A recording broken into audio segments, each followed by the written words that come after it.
You know something, friends? I swear, I've got to get over the and I'm pretty darn old, so I really ought to get on the good foot and get this taken care of in my life.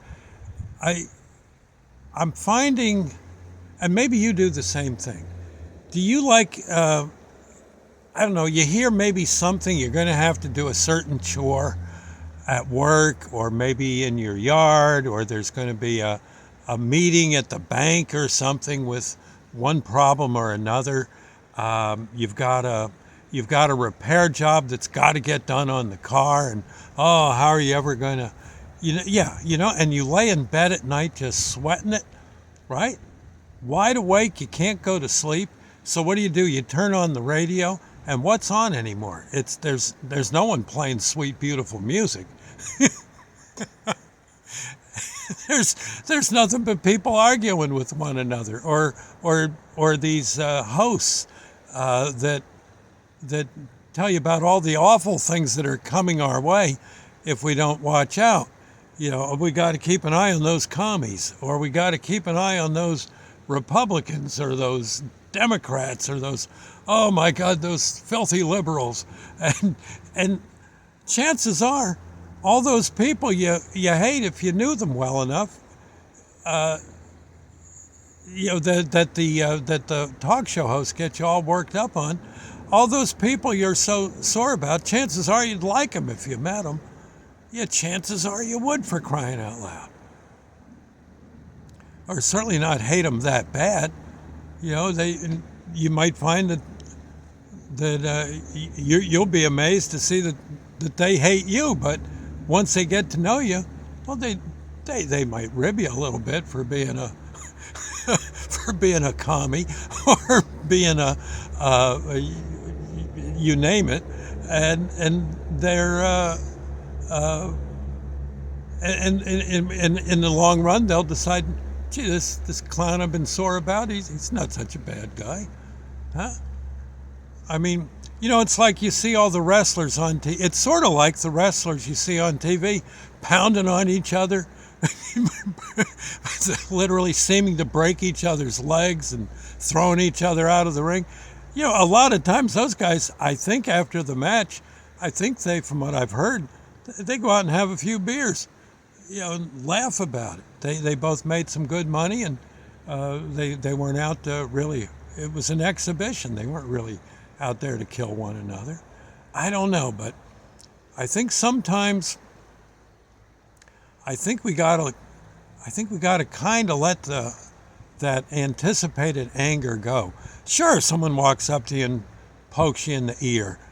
Sure, you should be sore about that, but darn seldom does that happen. We live under the threat of it, and yet, for so many of us, that kind of thing is something left over from high school, and doesn't happen anymore. You might have an argument, but an argument sometimes later can be solved by saying, "Hey, Charlie, now that I look at it your way, you're right. I'm sorry." Or, "Okay, Bill, that's true, and you made one good point when you were screaming at me. Yeah, okay. Let's try to work it out." Yeah, and there you go. And then things like, you worry, like, okay, I knew ahead of time today that I was going to work in the floral department. Now look at me. Do I look like I know about flowers? No. I wear this one on my chest. I wear here, this. But it's not really a flower. It's something I got here. There it is. That. And that's really not a flower. It could be, I guess. I think of it as such. I got that from a little old lady who was giving these away. Yeah, at a carnival, or some kind of car show. She had a little booth. They made her. She had a table. They made her a little a tent. The tents you see, and she sat there in the heat of the day at the car show, giving these things away. Those little, here, I don't like to take it off, but I will, just so you can see it. And she had a booth, and she had these things. If you wanted, you could put some money. I believe you could put some money in her jar. But the point is, you really weren't, she was raising money for a charity. And I gave her some money, and she said, "Well, you don't really have to." I said, "I know." She says, "But you can have one of these if you wish." I said, "Well, I can't stand it. I've got to give you some money." And she says, "Well, again, you don't have to." I said, "But I got money." She says, "Well, I imagine you do." But she says, "You can, I'm just giving you these. People can just grab one if they want."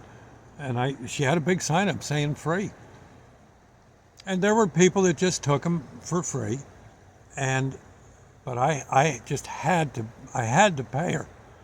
But I got to thinking, what a swell lady. And what a great idea she had. Even though you might say, my God, what's she doing sitting out here in the hot sun giving away these little crocheted things she makes for free? It got to me that, God, what a swell lady. What a great lesson. So every morning I put this on. Every night I put it in a little cup right near my bed so that when I get up in the morning, this goes on just, I'd say a second or two after I get my underwear on. That's about it, yeah. And I've done that now for a good 3 years. And bless that lady and her thinking. The thing is we can all do a lot better and it's nice to be creative on how to find your way to contribute and not worry so much about whether you've made a buck doing it or you've gained applause or acclaim or what have you. Just go about your business doing these neat little search and deploy missions, not search and destroy, but search and deploy. And you deploy with whatever it is, with your bag of tricks for the deployment, and someone else goes off, maybe banks to the left and heads off to the sunset with that person's idea. And what a great world it would be if we just kind of worked that way instead of always thinking, how can I connive that SOB over there? Boy, could sure use his money. No. You got your own money. And you got your own treasure if you've got ways to give it. That's treasure too.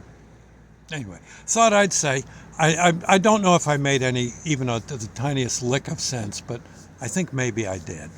That's what these videos are. They're not for they're not for worldly gain. They're for helping people gain some happiness, gain a little insight, a little bit.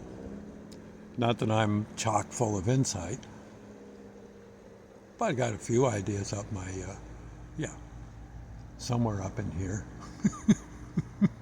Probably one of the vacant spots, but you get the idea. I'll see you later. Think on it. Yes. God bless. Lord's Prayer moment. Talk about a mission. There you go. Our Father who art in heaven, hallowed be thy name. Thy kingdom come, thy will be done on earth as it is in heaven. Give us this day our daily bread, and forgive us our trespasses as we forgive those who trespass against us. Lead us not into temptation, but deliver us from evil. For thine is the kingdom, the power, the glory forever. So be it. There you go. Jesus wrote that, or it was given to him one way or another, and he didn't take a penny for it, did he? Interesting. See you later. God bless.